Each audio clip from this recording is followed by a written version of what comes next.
बिस्मिल्लाहिर्रहमानिर्रहीम। अस्सलाम वालेकुम नाज़रीन, आप यूट्यूब चैनल देख रहे हैं। मैं इमरान ख़ान हूँ। इमरान ख़ान साहब का जो स्टेटमेंट है, जो उन्होंने ख़ुद बताया और वो जारी किया गया है पाकिस्तान तहरीक इंसाफ की जानिब से इमरान ख़ान साहब के ऑफिशियल ट्विटर अकाउंट पे, वो स्टेटमेंट कहानी थोड़ी मुख्तलिफ सुना रहा है। इससे पहले जब बैरिस्टर गौर मिले और बाकी लोग गए जेल में, जब वो बाहर आए तो उन्होंने कोई और बात बताई, लेकिन जब कलेक्टिवली सबसे बात पूछी गई तो फिर उसके बाद पाकिस्तान तहरीक इंसाफ ने इमरान खान साहब का वो स्टेटमेंट जारी किया जो उन्होंने इस सारे सिनेरियो के बारे में कहा। यानी ये जो हुआ 26 तारीख की रात को डी चौक में, उस पर इमरान खान साहब का मौक़िफ़ क्या है, ये अब लफ्ज़ ब लफ्ज़ मैं आपके सामने रख देता हूँ। साबिक़ वज़ीर-ए-आज़म इमरान खान का कौम के नाम पैगाम। इस्लामाबाद कत्ले आम के शोहदा का सुनकर इंतहाई रंजीदा हूँ। दौरे हाज़र के जनरल डायर ने जलियांवाला बाग की तारीख दोहराई है। इन शहरियों का खून नाहक ज़ाया नहीं जाएगा और हम इन शोहदा का केस अक़वाम मुत्तहिदा समेत हर फोरम तक लेकर जाएंगे। हकीकी आज़ादी की तहरीक उन हथकंडों से रुकने वाली नहीं है। ना मैं पीछे हटूंगा, ना पाकिस्तानी कौम पीछे हटेगी। अगर हमने आज हार मान ली तो पाकिस्तानी कौम का कोई मुस्तकबिल नहीं होगा। पुरअमन एहतजाज हर पाकिस्तानी का बुनियादी हक है और वो पाकिस्तान में कहीं भी किया जा सकता है। 9 मई को भी हमारे 25 कारकुनान को शहीद किया गया और इस बार भी पुरअमन मुजाहिरीन को गोलियां मारकर खून की होली खेली गई और दर्जनों शहरियों को शहीद किया गया, जो कि बदतरीन डिक्टेटरशिप में भी नहीं किया गया। हमारी कॉल पर लाखों पाकिस्तानी तमाम तर रुकावटों, गिरफ्तारियों और धमकियों के बावजूद आईने पाकिस्तान और जमहूरियत की बहाली और सियासी कैदियों की रिहाई का मुतालबा लेकर इस्लामाबाद पहुंचे, लेकिन इन पुरअमन लोगों पर जुल्म के पहाड़ तोड़े गए। इस बार शेलिंग और रबड़ बुलेट से आगे बढ़कर स्नाइपर्स और दीगर जानलेवा असलहे से कत्लेआम किया गया, जो डेथ सर्टिफिकेट्स में भी सामने आ चुका है।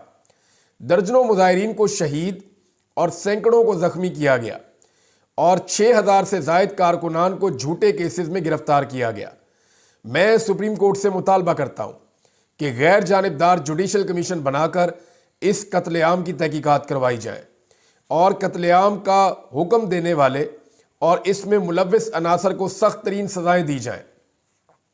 मैं मुतालबा करता हूं कि शोहदा और जख्मियों के हवाले से इस्लामाबाद और रावलपिंडी के अस्पतालों का डाटा जल्द अज जल्द पब्लिक किया जाए और तमाम अस्पतालों और फुटेज को महफूज किया जाए, ताकि जो सीसीटीवी फुटेज है सेफ सिटी की, वो 9 मई की तरह शवाहिद को गायब ना किया जा सके। यानी इमरान खान साहब बहुत पहले से कह रहे हैं कि सीसीटीवी फुटेज 9 मई की लाई जाए। मैंने पिछले वीलॉग में ये बात की थी और मैंने 8-9 नुक्ते उठाए थे कि पाकिस्तान तहरीक इंसाफ को फौरी तौर पे FIR दर्ज कराने के लिए दरख्वास्त देनी चाहिए, चाहे वो ना हो, फिर अदालतों में दरख्वास्त देनी चाहिए चाहे ना हो, लेकिन अपना पेचा डाल देना चाहिए, काम शुरू कर देना चाहिए। ये लोग हमेशा इक़्तिदार में और ताकत में और सीटों पे बैठे हुए नहीं रहेंगे। एक दिन ये चले जाएंगे, कोई 2-4 साल में, 5 साल में, 6 साल में, 2 महीने में, 5 दिन में, कभी भी जा सकते हैं। तो जब भी ये जाएंगे तो कानून और इंसाफ तब अपना रास्ता बनाएगा। और अगर आपने दरखास्त ही जमा नहीं करवाई होगी तो फिर आपके केस की उस वक्त वक़्त नहीं होगी। तो इमरान खान साहब ने कहा कि मैंने अपनी पार्टी और वज़ीर आला खैबर पख्तूनख्वा को हदायत दी है कि शोहदा के लवाहिकीन और ज़ख्मियों की देखभाल और उनकी फलाह बहबूद की जिम्मेदारी लें।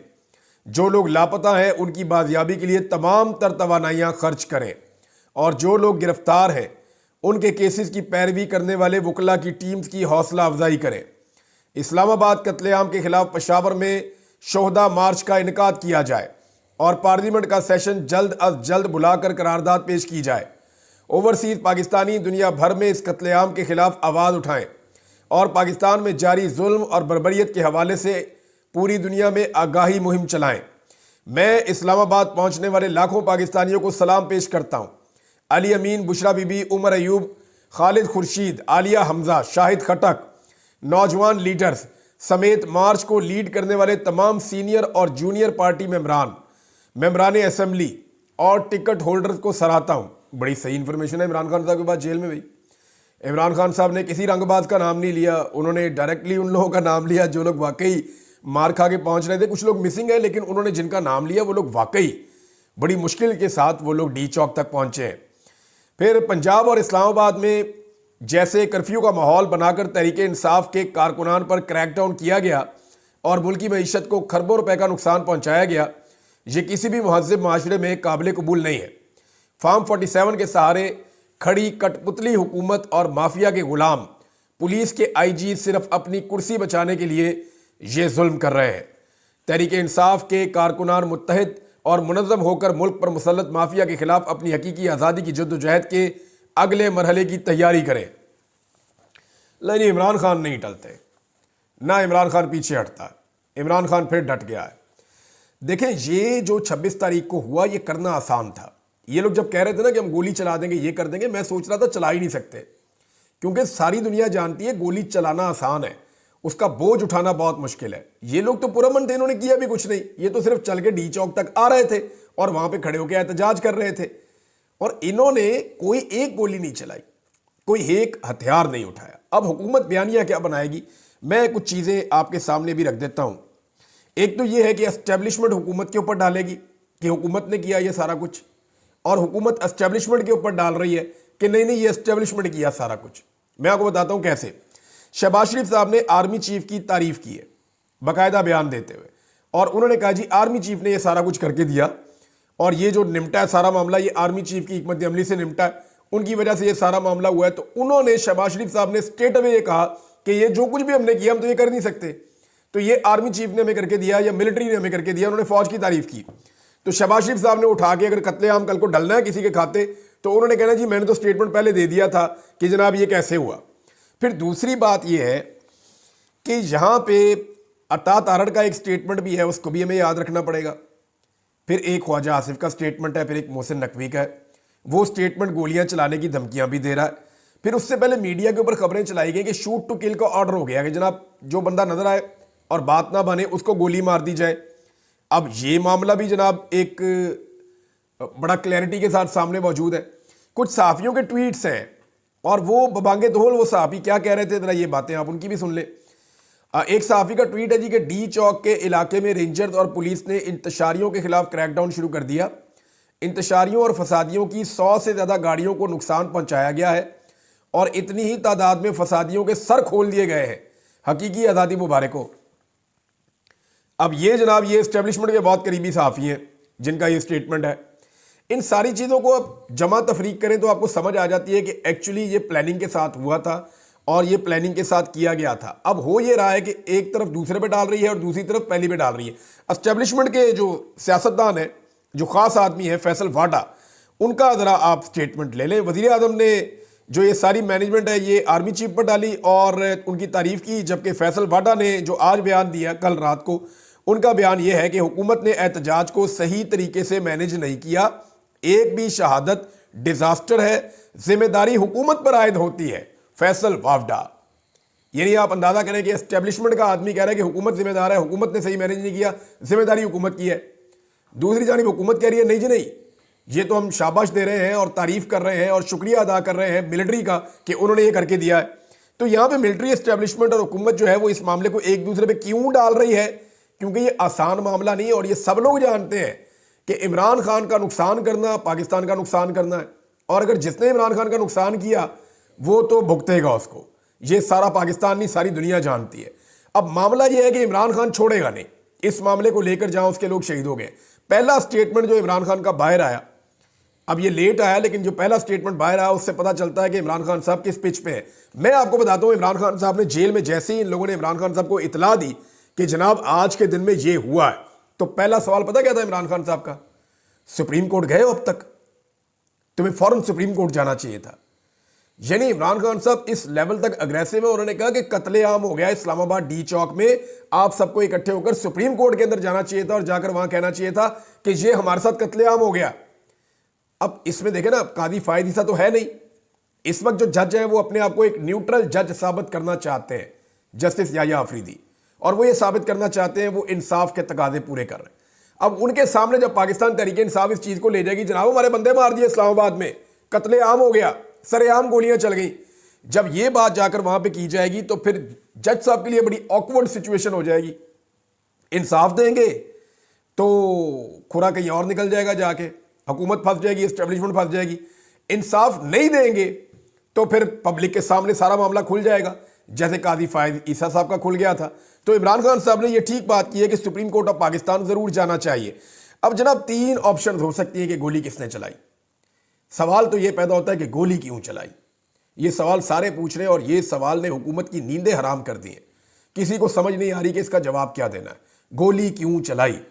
अब जो है वो एक और चीज जो है कि गोली किसने चलाई, इसके बारे में पाकिस्तान तहरीक इंसाफ की जो बाहर की आदत है वो बड़ी मोहतात है।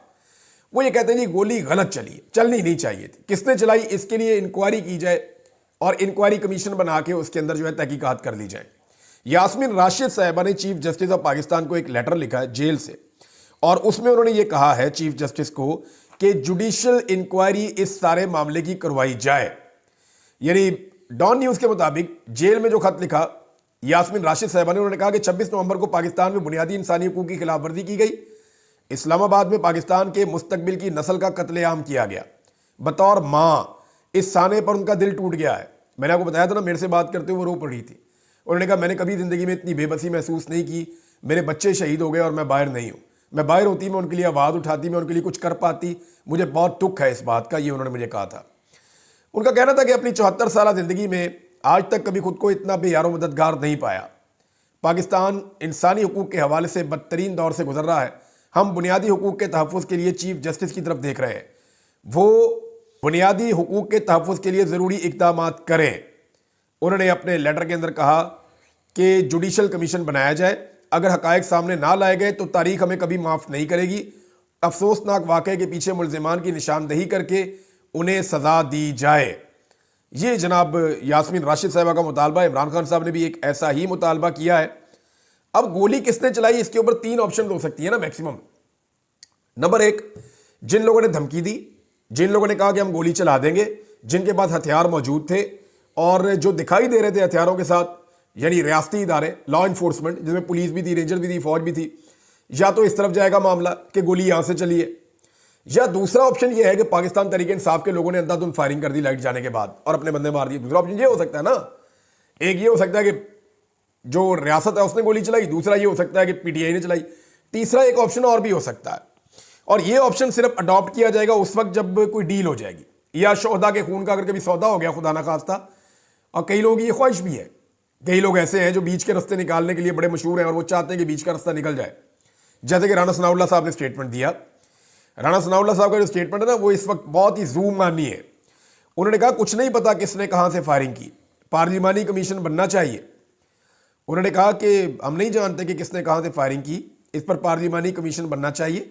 कबल अज़ वक्त इंतखाबात समेत तमाम मसाइल पर बात करने के लिए हम तैयार हैं। उन्होंने कहा 10 से 15 हज़ार लोग जमा थे, लाख बंदे के ऊपर तो पर्चा दे दिया, तो बंदे जमा थे 10 से 15 हज़ार, जिनमें से 7 से 8 हज़ार मुसल्ला थे। इतनी बंदूकें थी, किसी मीडिया को नजर नहीं आई, ना इंटरनेशनल मीडिया को, ना लोकल मीडिया को, ना आपके मीडिया को। एक फोटो लगाई है आपकी इंफॉर्मेशन मिनिस्टर ने, पंजाब वाली ने, और वो फोटो भी उठा के पुरानी लगा दी है। और जो पुलिस ने दिखाई है वो भी बहुत पुरानी दिखा दी है। यानी हथियार भी बहुत पुरानी पुरानी फोटोज आप दिखा रहे हैं। पीटीआई के साथ तो हथियार आए ही नहीं थे, इन्होंने तो सख्ती से मना किया हुआ था। वो ये कह रहे हैं कि कुछ पता नहीं किसने कहां से फायरिंग की। डी चौक पर जो कुछ हुआ, हुकूमत इसकी साफ शफाफ इंक्वायरी करवाना चाहती थी। अब तहरीक इंसाफ अपने झूठे प्रोपेगेंडे को तस्लीम करे ताकि पार्लिमानी कमीशन शफाफ तहकीकात कर सके। देखिए वो ये कर रहे हैं कि जुडिशल कमीशन नहीं बनने दे रहे, जुडिशल इंक्वायरी नहीं होने दे रहे। उनकी कोशिश ये है कि पार्लिमानी कमेटी बना के तो इसको निबेड़ दें मामले को और पीटीआई को इसके ऊपर मना लें। लेकिन हकीकतन इसके ऊपर ना सिर्फ इंक्वायरी होनी चाहिए बल्कि इसके ऊपर मुकदमा दर्ज करके ये मामला आगे की तरफ बढ़ना चाहिए। और पाकिस्तान तहरीक इंसाफ को वो तमाम चीज़ें करनी चाहिए जो मैंने पिछले वीलॉग में आपको कही थी। अगर तो कोई डील हो रही होगी तो तीसरा ऑप्शन होगा जनाब कोई और गोलियां मार गया, हमें पता नहीं चला। और अगर पाकिस्तान तहरीक इंसाफ अपने मौके पे खड़ी रहेगी तो फिर उन्हें एफआईआर के लिए भी जाना पड़ेगा, सेफ सिटी की फुटेज के लिए भी जाना पड़ेगा, उन्हें अस्पतालों में भी जाना पड़ेगा, उन्हें पार्लिमान में भी आवाज़ उठानी पड़ेगी, उन्हें एहतजाज भी करना पड़ेगा, अंग्रेजी में प्रेस कॉन्फ्रेंस आलमी मीडिया के सामने भी करनी पड़ेगी, उन्हें अपने जख्मियों के बयानात रिकॉर्ड करके सोशल मीडिया पे डालने पड़ेंगे, शोहदा के लवाहिकीन के बयानात रिकॉर्ड करके सोशल मीडिया पे डालने पड़ेंगे, डाटा रोजाना की बुनियाद पे देना पड़ेगा कि उनके कितने बंदे गिरफ्तार हैं और कितने बंदे लापता हैं। जो लोग लापता हैं उनकी फैमिलीज के इंटरव्यू डालने पड़ेंगे और पता करना पड़ेगा कि लापता हैं या इनकी लाश गायब की गई है। दोनों में से एक चीज हो सकती है ना। तो पाकिस्तान तहरीक इंसाफ का ये एलिगेशन है जो हमारे लापता लोग हैं, हमें आइडिया नहीं है कि वो कहाँ हैं, क्या वो मारे गए हैं या वो गायब कर दिए गए हैं, इसके बारे में हम नहीं जानते। तो ये पाकिस्तान तहरीक इंसाफ का मौक़िफ़ होगा। वरना दूसरी तरफ जो है वो हुकूमत अपनी एक तैयारी कर रही है और वो ये सारा मामला पाकिस्तान तहरीक इंसाफ के गिर्द लपेट रही है। और स्पेशली उनका जो ज़्यादा फोकस है वो इस बात पे है कि सोशल मीडिया को कैसे काबू करना है। एक और आवाज़ पाकिस्तान तहरीक इंसाफ के अंदर से उठ रही है, बाहर से भी उठ रही है, सहाफ़ी भी ये बात कर रहे हैं कि इमरान खान साहब बानी चेयरमैन है पार्टी के, वो जेल के अंदर है, उनके ऊपर पर्चा हो गया दोबारा से, यानी उनके ऊपर मुकदमा दर्ज कर लिए गए, लेकिन जो पार्टी का इस वक्त का चेयरमैन है जो बाहर है उसके ऊपर पर्चा दर्ज नहीं हुआ। यानी बैरिस्टर गौर साहब के ऊपर पर्चा नहीं हो रहा। पर्चा किसके ऊपर हो रहा है? इमरान खान साहब के ऊपर हो रहा है, जो जेल के अंदर ऑलरेडी बंद है, जो बाहर मौजूद ही नहीं है। ये सवाल बहुत सारे लोग उठा रहे हैं और बार बार उठा रहे हैं। मुझे अभी एक फ़ोन आया, निसार सफदर जदून साहब हैं, ये साबिक MPA हैं हवेलियां से, पाकिस्तान तहरीक इंसाफ के। इनके जो बड़े भाई हैं वो इस वक्त MPA हैं और उनका नाम है इफ्तिखार अहमद खान। और जो निसार सफदर जदून साहब हैं ये गिरफ्तार हो गए हैं और इनके बेटे ने मुझे बताया कि इनके साथ 83 बंदे गिरफ्तार किए गए थे और इनके वालिद ने पैगाम भिजवाया है निसार साहब ने कि हमें गाड़ियों के पास लेकर जाते हैं, गाड़ियों के अंदर पता नहीं कहाँ से ला के असला रखते हैं, शेल्स रखते हैं और चीज़ें रखते हैं, हमें कहते हैं यहाँ पे खड़े हो जाओ, आपकी फुटेज बनानी है। उन्होंने कहा जी मैंने हंसना शुरू कर दिया वहाँ खड़े होकर कि ये चीज़ों को मैं जानता ही नहीं हूँ, ये मेरे खाते में आप क्या चीज़ें डाल रहे हैं। तो मेरे हंसने के ऊपर फिर उनके ऊपर टॉर्चर किया गया। वो ये बताते हैं कि उनके ऊपर टॉर्चर बार बार किया जा रहा है और इसके लिए जो DPO है वो ज़ाती हैसियत के अंदर कार्रवाई कर रहा है, जो अटक वाला DPO। वो जो DPO कह रहा था ना अटक हमारी रेड लाइन है, हम ये कर देंगे वो कर देंगे, ऐसा कर दूंगा वैसा कर दूंगा, कुछ भी नहीं किया फिर बाद में, अब नया लतीफ़ा सुना दिया। यानी मुझे तो लगता है DPO साहब को दोबारा जो है ना वो स्कूल में दाखिल करना चाहिए। अब जरा स्टेटमेंट आप सुने, आप हैरान हो जाएंगे। उन्होंने कहा जी हमारा पहला पॉइंट गाजीपुर होता था, वहां एक क्रेन पर जहाज के इंजन से भी बड़े बड़े पंखे रखे हुए थे, और जहाज के इंजन से बड़ा पंखा चलेगा तो जिस क्रेन के ऊपर रखा होगा उसको लेके नहीं उड़ा देगा। कैसी आप अजीब बात कर रहे हैं। यानी जहाज के इंजन से भी बड़े बड़े, वो देखे थे मैंने वो पंखे, वो कूलरों के जो बड़े वाले साइज के कूलर नहीं होते, वो वाले पंखे उन्होंने लगाए हुए थे कि अगर कंटेनर के आगे खड़ा करना पड़ा तो कुछ हद तक धुएं से रिलीफ मिल जाएगा। तो अब उसको एग्जैजरेट कैसे कर रहे हैं SP साहब? वो कह रहे हैं इनके जरिए गैस को हमारी तरफ मोड़ दिया गया जिसकी रफ्तार कई किलोमीटर थी, जिससे सांस लेना भी मुश्किल हो गया और एक गैर मौलिक गैस मौलिक बना दी गई। मामला यह है कि यही आंसू गैस आप लोगों को मारते हैं। जब ये मुड़ के कुदरती हवा चल जाए या कोई पंखा चल जाए, ये थोड़ी सी आपकी तरफ आ जाए तो आपको इतनी तकलीफ होती है। वो कह रहे, वो अब रीजन दे रहे हैं कि हम क्यों मुकाबला नहीं कर पाए। ये नहीं कुछ पंखे थे जिनकी वजह से हम मुकाबला नहीं कर पाए। अजीबोगरीब किस्म की बातें करते हैं जो लॉजिक पे पूरा नहीं उतरती। मुमकिन ही नहीं है। ये इस तरह के पंखे पाकिस्तान के ऐसी चीज़ ईजाद कर दी है कि कई किलोमीटरों तक हवाएं चल रही हैं और पूरी की पूरी आंसू गैस वापस जा रही है। ये पूरी दुनिया के अंदर ऐसी कोई चीज़ ईजाद नहीं हुई और पाकिस्तान में हो गई है। हद है वैसे, और इसके कोई ऐसे मनाजर भी वहाँ पर मौजूद नहीं है। मेजर ताहिर सादिक साहब का नाम डाल दिया जनाब, जिनको गिरफ्तार करना है, उनके वारंट जारी कर दिए गए हैं। जबकि अहमद वड़ाइस साहब हैं, वो ये बता रहे हैं कि वो तो पाकिस्तान से बाहर अपना इलाज करवा रहे हैं, वो तो पाकिस्तान में मौजूद नहीं है और उनके जनाब वारंट निकाल दिए गए हैं।